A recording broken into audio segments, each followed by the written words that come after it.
Hello there. So today we're proceeding on to lesson 2.2, the print and print ln methods and the Java API from the Gaddis book, starting out with Java.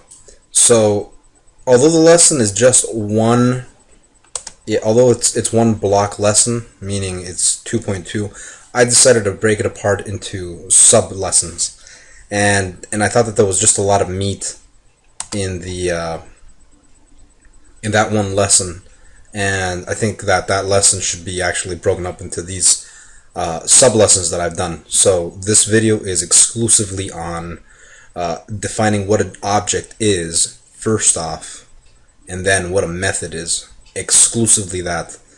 So I'm going to be covering defining objects and methods. So this is my extrapolation of what I read, and subsequently I didn't understand it at first, so I had to do research on top of this lesson to figure out what the heck it was saying. So this is where the book could have done a better job in defining objects and methods. So okay, so let's just say we're gonna go from the physical world, the actual physical, where you have people, the actual tangible world.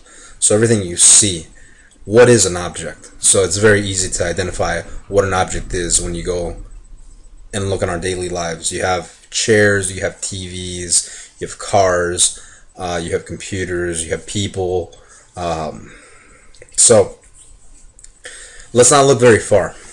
And so in defining what an object is, you can think of an object as a noun. So the thing, it, that is what an object is. And really, if you think about things in that way, everything really that is around this is an object, really. The wind, the air, and you define those objects by different properties. And very simple. So you'll encounter that it's the same thing when you move into Java. So I keep on getting these prompts. Sorry about that. So a noun, the object, is defined by different properties. And let's just take a simple example. In my notes here, as you'll notice, I've taken a human. So a human is one macro object, and then within that object you'll have other objects. So I brought up a view of the human body. So you have the body, right, which is the external piece of the human being. So let's just say the body itself, the first layer is skin. And then you have all these sub systems.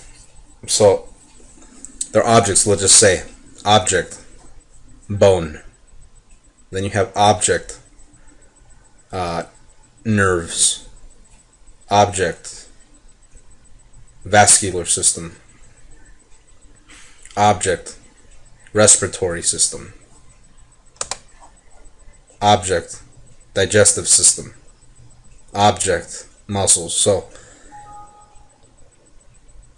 So in looking at this, let's just say that we'd like to map out the movement of a finger. Let's just say, so the movement of a finger. So the way that you'd call on that would be body, and then muscle, finger. And then if you'd like that finger to move, then it's body, muscle, finger, move. And in the very same manner, let's start looking at pseudocode, where you have the body. Let's just say thinking. You want a human to think, right? So then you map it out like this, and in Java it's going to be the same exact thing. I apologize, I keep getting these annoying prompts.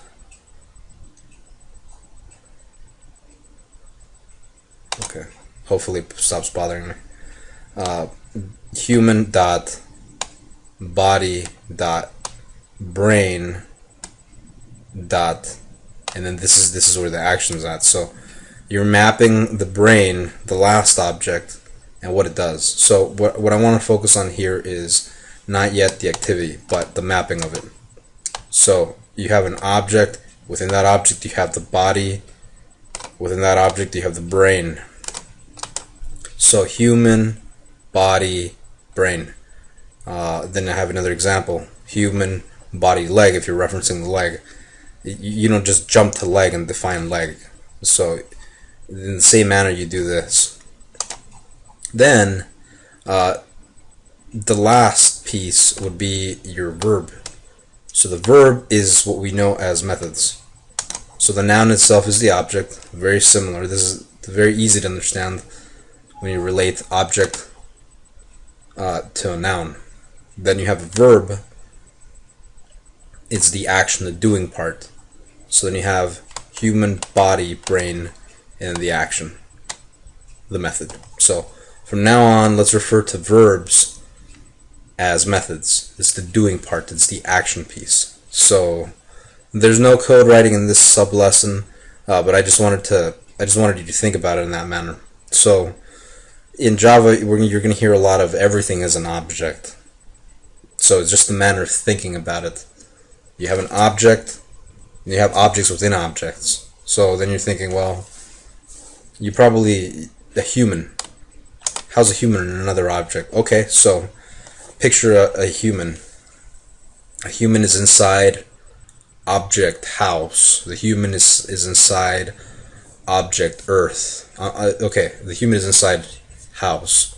The house is inside object house. Now I'm screwing it all up. Human is inside house. House is inside earth. And then earth is inside solar system. Solar system is inside galaxy. Galaxy is inside universe. So everything, as you can see, you could define things in different manners. So you have objects inside objects, but it's just to what degree you will need to define things when you're writing Java. Alright, so that concludes this lesson. Thank you. Bye.